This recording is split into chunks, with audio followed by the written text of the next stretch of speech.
Where did you get this book? Huh? Where did you get this book? Yeah. Where did you get it? It was my grandmother's and my grandfather's. It was my father's. Oh, wow. If you'd like, I'll give it to you. Well. And this is a history of Madison County, Illinois. That's quite interesting, isn't it? Yeah. Show your father. He never saw that either.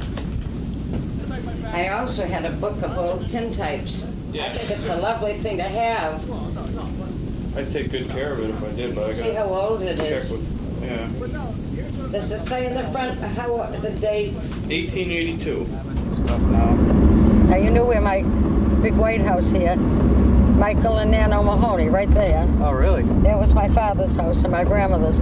It was a little house, and when my grandmother lived in it, and my father lit the oil stove, and we went down to Margaret Brown's. I had to get something.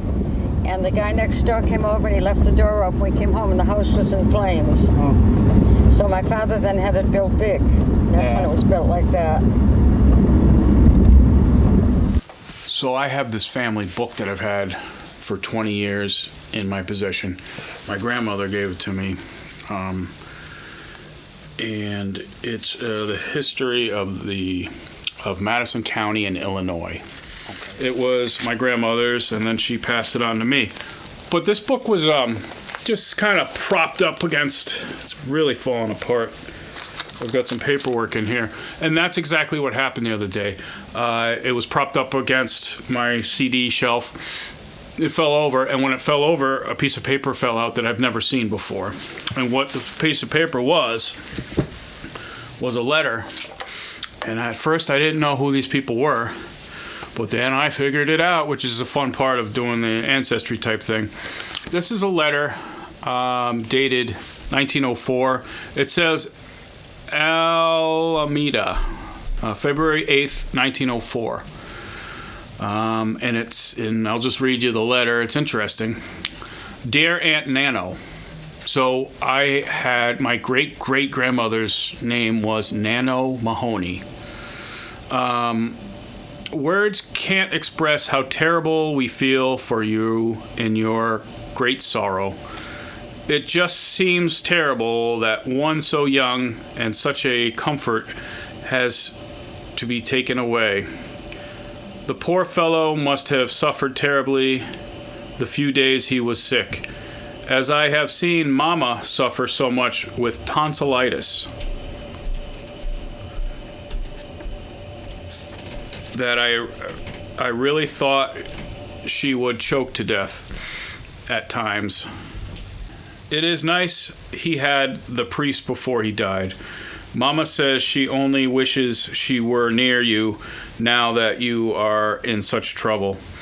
A peculiar thing is that Mama has been saying she knew something was going to happen to someone of her people, and of course she is always thinking about you.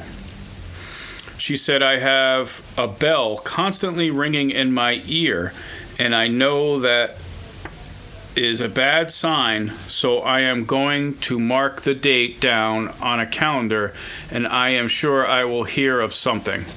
So this is fascinating to me. You know, I'm a guy who thinks he's an empath or has psychic abilities, and we've talked about it in our family for years. And Grammy had, feelings, and my father had feelings, and these little feelings here, my daughter feelings.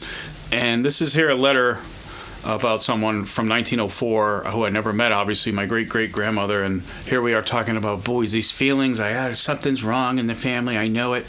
These are things that I experience. I laughed at her, for I thought it so silly for her to think of such a thing. So this is a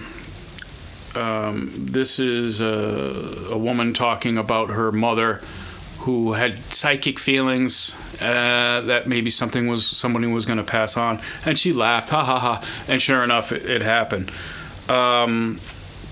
Sure enough, Mike died that very day. Okay, so, and I did some research. Mike Mahoney died in 1904. This is about the death of the boy. He was 20-something-year-old on the in the letter here. Mama says she thinks you have had more than your share of trouble. It seems as though you have had so much of it all your life. So she had a tough life, as many people did, obviously, back in those times. It will seem terrible at home without him, as I know how hard it was here when Minnie? Oh, I don't know. When Minnie died. Now, her husband was Michael, and he died in 1880-something, and so she's a widower. And then her son dies, and this is a letter about that. Your people had such a happy Christmas, Xmas, with all your folks around you, that it doesn't seem possible to think you would have a death so soon after. But one can never tell which is going to happen, so try and brace us and take care of yourself. Brace up and take care of yourself, as worrying won't bring him back. So, that's good advice. Mama sends you $10 for a little present for yourself, as she says she thinks you need it now. With lots of sympathy from Mama and myself, your loving niece, Daisy. Okay? Now, I have to look at some more family history, and we have a lot of the family history on Ancestry and the like, and there's a family tree. But this is a letter that just popped out of this book, right? And then I'm reading it, and I'm going, who the hell are these people?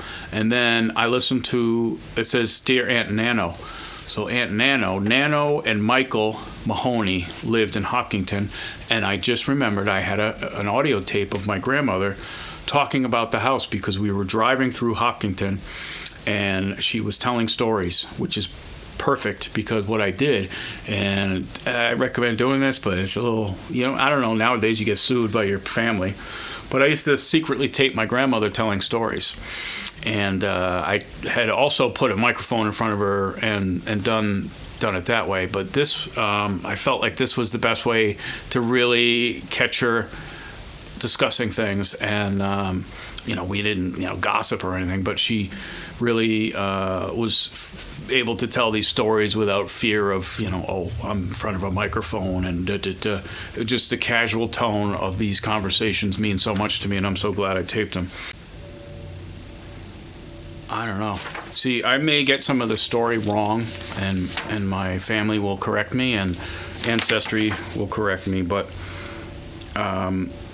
I'm just trying to piece together this thing, and that's part of the fun when you're like an amateur sleuth, You're trying to, who's that? Back in 1904, trying to figure out the connection in the family, and then there's things that people don't talk about in the family, but then you discover them through the DNA and through the history stuff, and then through census records, we realized that one of our close relatives was in jail in the 1940s.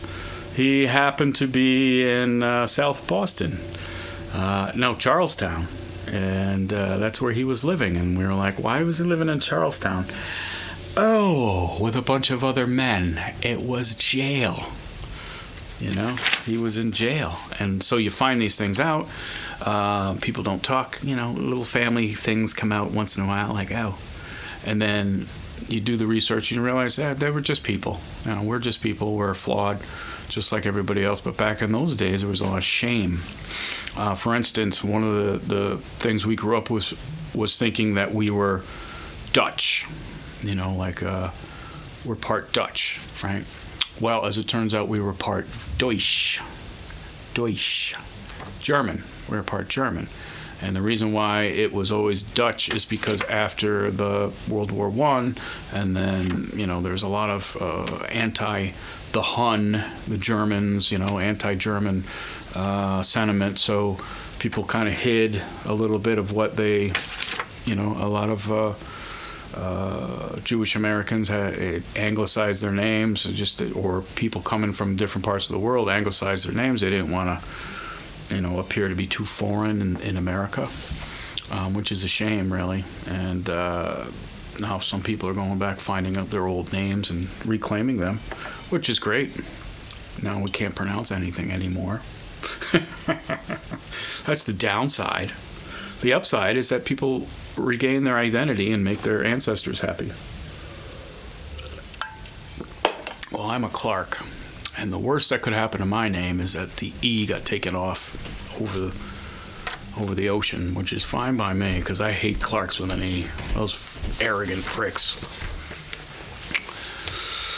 Anyway, this is another thing I found in the book. When the letter popped out, I said, what else is in here? And the book is really falling apart, as you could see. And the one other thing I did find was this pressed flower.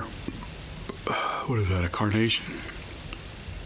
I don't know, and I don't know when it's from, but one of the things that my grandfather used to tell us, and he stole that from somebody else, but he said, give flowers to the living, and this is a flower, and I'm giving it to you. And as a nod to those people who came before me, and for those people who have to come after me, I'm sorry, you're going to have a little bit of a mess to clean up, but that's just, that's what we do. That's how we roll.